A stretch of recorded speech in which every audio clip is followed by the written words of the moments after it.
will say to us. We are living under great pressure.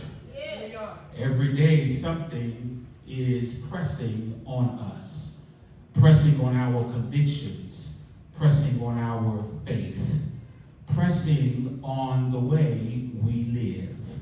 And these pressures sometimes make it difficult to keep going after pursuing God's ways.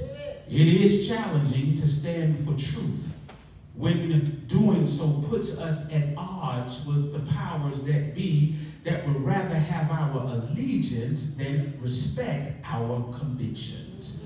The pressure builds when a medical crisis hits and we are trying to figure out how will we afford medicine. Many are trying to figure it out how to afford treatment and transportation and care. It gets heavier even every time we turn around. There is another economic strain. Gas prices shifting, food assistance being reduced, and college becoming harder to afford, and families trying to stretch limited resources until the end of the month. That doesn't make it even hot. What makes it even heavier is when people who profess to love Jesus support ideas that seem contrary to the way of Jesus. And when I talk about Jesus, I'm talking about the one who cared for widows, stood with people experiencing poverty, welcomed the outside, and then identified himself with the least of these. And I came to say something is troubling when the name of Jesus is spoken loudly, but the way of Jesus is followed selectively. Y'all gonna help me today. And some of the pressure comes from inside the church. We are living in a church culture that has become more fascinated with celebrity than discipleship, more impressed by entertainment than transformation, more concerned with numbers than people, more interested in spiritual excitement than spiritual maturity. We have become so concerned about attracting crowds that we have forgotten about forming Christians. I thought I was going to get some help here. So concerned about being seen that we have forgotten about being faithful. So concerned about influence that we have lost the courage to stand where Jesus would have stood. And that's what makes these times difficult. Pressure comes at us politically, economically, culturally, spiritually, and ecclesiastically. Say that word, Daniels. Yes, sir. And pressure has a way of wearing on us. Sometimes it comes through fear, sometimes through disappointment, sometimes through the desire to fit in, keep the peace, avoid trouble, and not become the one everybody is talking about. But can I tell somebody, there's a danger in that. And the danger is that what begins as pressure around us can eventually become compromise within us. Or we can get so accustomed to wrong that wrong stops disturbing us. I wish I had help here. We can hear dishonesty so often that truth starts sounding strange. We can watch people suffer so long that suffering starts looking normal. We can call silence wisdom when really we are afraid. We can call compromise peace when really we have gotten tired of standing. And Dr. Martin Luther King Jr. in his sermon, the transformed non-conformist, non-transformed conformist, warned about the danger of just conforming. The pressure to go along with what everybody else is doing rather than risk standing for what's right. King understood how difficult it is to remain faithful when the crowd is always moving in another direction. And church, that struggle did not end with King. We are in the struggle with it now. I wish I had help here. We're still struggling with racism. We're still struggling with war. We're still struggling with greed. We're still struggling with immorality. We're still struggling with oppression, the lingering effects of segregation. We are still struggling, but we are still going along. We are still wrestling with a church culture consumed with likes, shares, viral moments, and influence. Got 10 people, but got 15 armor bearers. I wish I had a witness here. And sometimes we can see what is wrong and still become afraid to confront it because standing may cost us friendships and access and opportunities and relationship or influence. So we rather risk standing out. We settle for fitting in. Rather than challenge what is wrong, we learn how to live with it rather than risk rejection for our convictions, which should be based on what God requires us to do. We have seen what pressure can do. We have watched people remain silent about things they could call wrong. We have watched people with major platforms excuse behavior because they want to fit in. Y'all not talking here. We have watched people surrender their convictions because they don't want to seem like the one that got to step up and say something. They don't want to lose what they have. But can I tell somebody, if what you have is more than what it is to stand up for God, then you don't need it anyway. I wish I had help here. And I can't say that the pressure is not real, church. The pressure is real. The temptation to conform is real. And sometimes I wish I had some honest people here. It becomes heavy to stick out and easier to fit in. But I came to tell you at some point, we all got to be willing to stand up and pursue God's will. But despite how hard it becomes to pursue God's ways under the daily pressures we face, I've come to declare that Romans 12 gives us hope.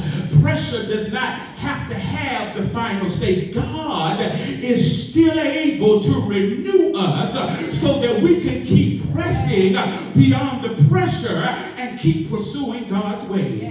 Because pressure has never been the only force capable of shaping a life. There is also the transforming power of God. And here it is. Paul knew in Romans 12 that Rome had its values, its loyalties, its understanding of power and access. Yet he dared to tell believers that living right in the middle of Rome, do not be conformed to this age. In other words, we can live in an environment without allowing that environment to determine what we become. And come a little closer. Maya Angelou gives poetic expression to this kind of resistance when my sister girl, my Alpha Kappa Alpha sister girl wrote these words.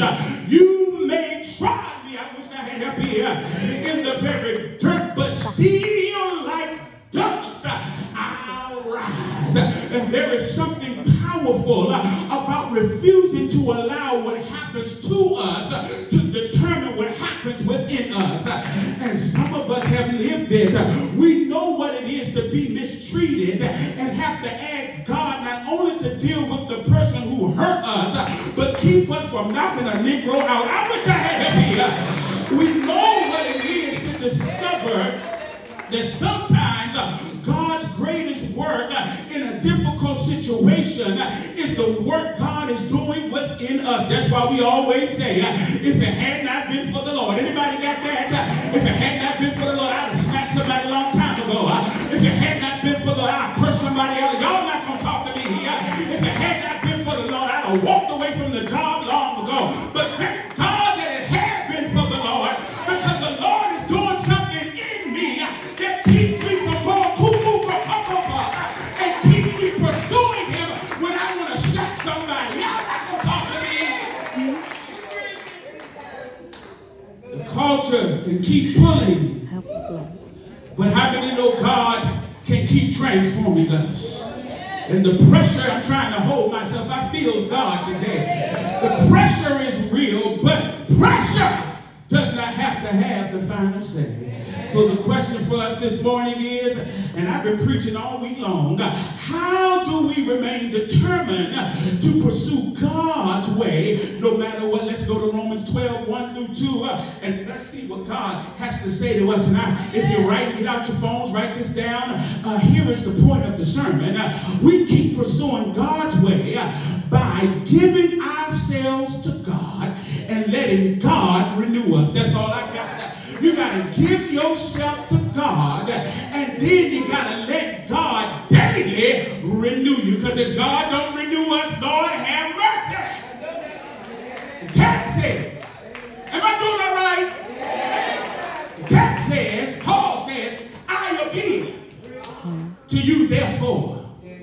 brothers and sisters, on the basis of the mercies of God, to present your bodies as a living sacrifice. Give them everything.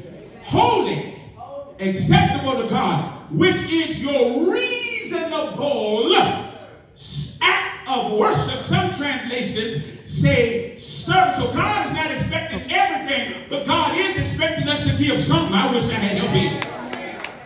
And it says, do not be conformed to this world. Some translations say world, age, but be transformed. I wish I'd give yourself to God and let God renew you by the renewing of the mind. Your mind got to renewed. Here is at the comma, so that you may discern. See, some folk ain't got no discern because your mind too cloudy. I would say you clouded up with this, you clouded up with that.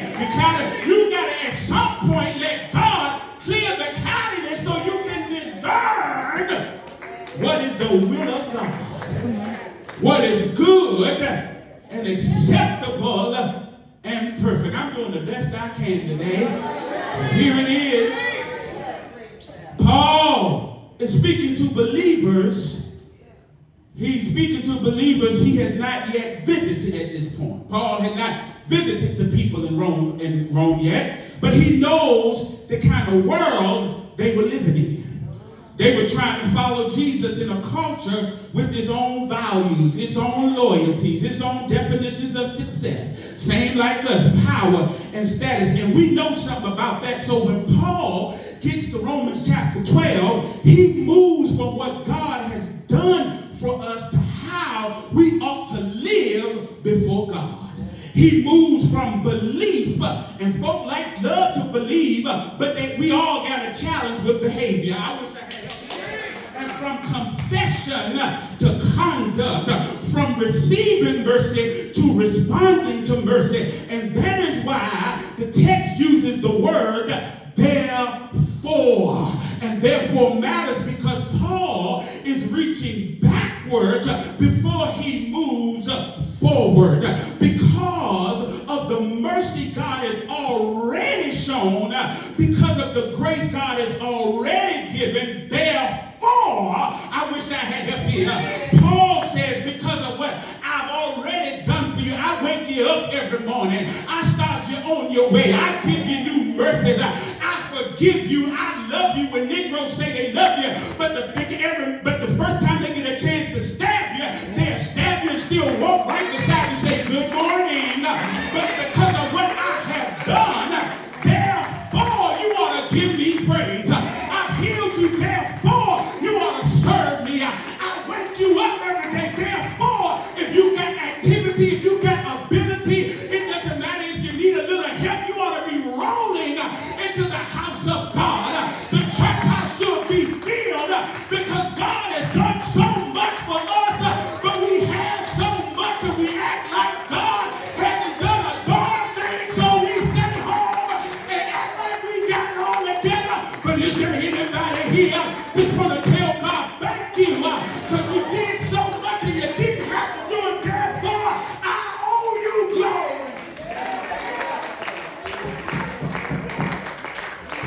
Because what we believe about God ought to become visible in the way we live. And that's why Paul says, don't be conformed. He didn't say you don't live in this world. He didn't say you should be ignorant. He didn't say you should be untrue. I don't want to be known. You better know all about that stuff, because if you got medical Medicare Part D, you probably got some questions. I wish I had help here. You can't be an ostrich all your life. He said, but do not be conformed to this age, but be transformed. I wish I had help here. Woo, by the renewing of your mind. This is the struggle. Because God is working on us. But at the same time, this world is pressing on us. The culture is trying to shape the church, while God is trying to call the church another way. I wish I had help here. And Paul says, to this forming, struggling, they are battling a whole lot in a major city. They're trying to follow what God says. Paul says, do not let this age decide who we will become. I wish I had help here. The truth is, we may have to live in it. We will. We will have to live here in Hertford County, where from 2000 to now, the population has declined. But that doesn't mean that there isn't still work to do. I wish I had help here. We got to live in it. The reality is that we are an aging area, but that doesn't mean that we still don't have work to do. The reality is we do have more out-migrating than we do in-migrating. But can somebody look down the corridors of your life and say, no matter what has been declining in your life, when you look back over your life, you can still see how God made a way. Your finances declined, but God made a way. So walked away from you, but God made a way. So declining does not define what God is still able to do. What defines what God is still able to do is our willingness to keep trusting and keep following Him. Because how many know when you follow Him, even in the darkness, won't He lead you to the light? When you follow Him, even when you can't see the whole way, won't He make a way for you? Won't He turn it around? But you gotta keep on following Him. Paul's answer is not try harder. Paul's answer is keep giving yourself to God. Because see, sometimes we can try hard and leave God out. That's why you keep trying hard. But if you put God in the equation, I wish I had help here. Even in your trying, you still got someone you can lean on. Because if God keeps renewing our minds, we can keep recognizing God's way. And if we keep recognizing God's way, we can keep pursuing His way when everything around us is pressuring us to go another way. In church, eventually that renewal has to show up somewhere. It has to show up in how we love one another. That renewing of the mind, it has to show up even when disappointment shows up. It has to show up when the crowd is going one way, but you remain resolved to go God's way. Even when the doctor may say one thing, you go with what the doctor said, but then you call on Dr. Jesus. I wish I had him here. And I'm not disqualifying, I'm not discrediting medicine, but I'm saying medicine and trust in Jesus. Medicine and holding to God's unchanging hand. Medicine and getting your health together. Medicine and walking. Medicine and being ready. Sometimes we love a little salt, but baby, we got to sometimes put that little salt out because it's the little things that make the big things worse. But if you can just do what God says, renew your mind, then you get the discernment that you need to trust the doctor and still hold to God. I got to get out of here. But y'all know I'm a history buff. Because sometimes things go the way they go because we forget where we come from. And whenever we lose our sense of connection to our history, we lose a sense of who we are. And I came to tell us that those before us, people like Lucy Craft Lane, she refused to let the values of her time determine the value of black children. And in a society barely removed from slavery, she gave herself to education. She built an institution because she believed our children were worthy of development and opportunity. I came to tell us that, yeah, we may be fighting the fight now, but we're not fighting it alone because we come from people like Maria Stewart. Y'all want to help me close here? She lived in a time when black women were expected to keep their voices contained, or can I say it like I feel it should? I wish I had help here. but her conviction would not let her remain silent. She spoke publicly about faith and freedom, racial oppression, education, and black dignity. We're not fighting this thing alone.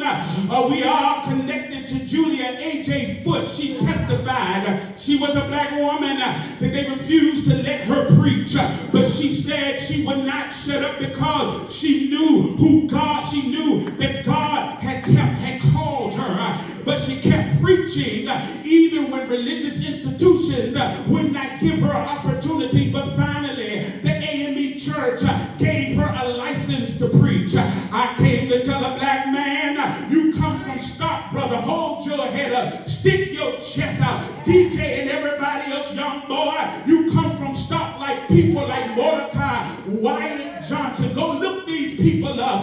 I'm not making it up. I'm giving you something that you can hold on to when you feel like giving up. Join the Christian faith with education and social responsibility. His faith was not something to leave inside the sanctuary. I wish I had help here. Faith had something to say about racial justice, public life, and the kind of society we often come. These may be different generations. There are different pressures, but they all refuse. I wish I had help here. I'm getting ready to go down the road now, but they all refuse to give up on pursuing after God. And can I go to the Bible? There are plenty of scriptures. Y'all gonna help me close now that give witness. Can I take my time because I feel all right. In the Bible, you got Joseph. Anybody know Joseph? He refused to let betrayal make him bitter.